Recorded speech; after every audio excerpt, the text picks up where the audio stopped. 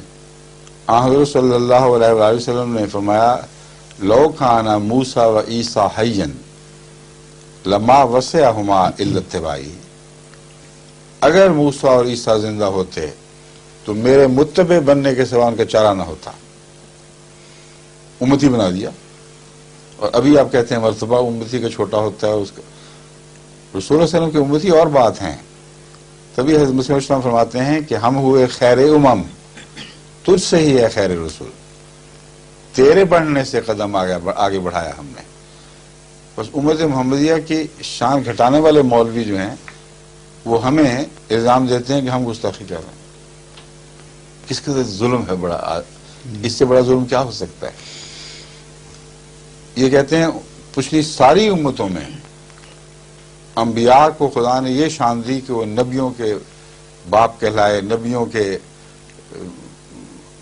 جس سے بادشاہ کا شہنشاہ ہوتا ہے، نبیوں کے اوپر نبی بنے. اور امت محمدیہ کو خدا نے ہمیشہ کے لیے معلوم کر دیا. نہ ان کو ایک دکھائی دیتے ہیں نہ زائد دکھائی دیتے ہیں. ہمیں تو ہر جگہ محمد رسول اللہ کی امتی نبیوں کی شان والے ستاروں کی طرح آسمان اسلام پر بھرے ہوئے دکھائی دیتے ہیں.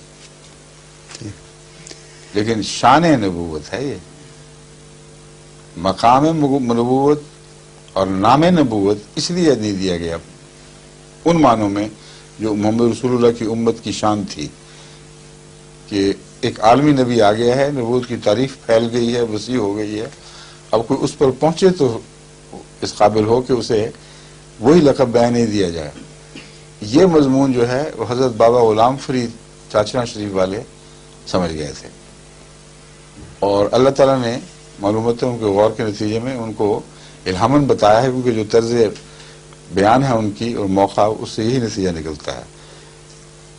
ایک دفعہ باہر وہ برسات کے دنوں میں جب برسات کے بعد بیر بہوٹیاں نکلتی ہیں سرخ رنگ کی، بڑی خوبصورت مخملی کیڑے جو ہوتے ہیں، وہ اس وقت جب بیر بہوٹیاں نکلی ہوئی تھیں، وہ اپنے مرید جو ان کے خلیفہ تھے، غلام احمد صاحب نام تھا ان کا، ہاں، ان کو ساتھ لے کر تو بہاولپور میں ریت کی ٹیلوں پہ چلے گئے جہاں بہت نکلی ہوئی تھیں. ایک بیر بہوٹی کو دیکھا، اٹھایا اور اس میں اس کے حسن میں، اس کی صنعت کے کمال میں محو ہو گئے. غلام احمد صاحب جو ان کے خلیفہ بنے تھے وہ لکھتے ہیں کہ میں دیکھ رہا تھا، میں تو اسی بات میں یہی سوچ رہا تھا کہ اسی خیال میں محو بیٹھے ہیں، لیکن کچھ عرصہ ڈوب کے جو باہر نکلے ہیں تو کہا اب مجھے سمجھ آ گئی ہے مرزا صاحب کو خدا نے نبی کیوں کہا ہے. عجیب بات تھی. انہوں نے کہا یہ کیا تعلق ہوا، کیوں کہا؟ جواب یہ دیا چاروں پاسے کوٹ کبڈ لائی ہوئی ہے، چاروں پاسے، کہ اس نے کوئی جگہ نہیں چھوڑی جہاں اسلام کی خاطر وہ کبڈی ڈالتا ہوا نہ گیا ہو.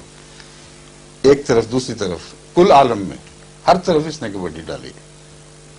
یعنی محمد رسول اللہ کی طرح آپ کا غلام نبی کہلانے کا یہ مستحق ہے جس نے کوئی دنیا کا کونا نہیں چھوڑا جہاں اسلام کی تبلیغ نہ کی ہو. اب وہ آپ کا وہم دور ہوا کہ نہیں؟ اب فرمائیے. ظہور مہدیِ آخر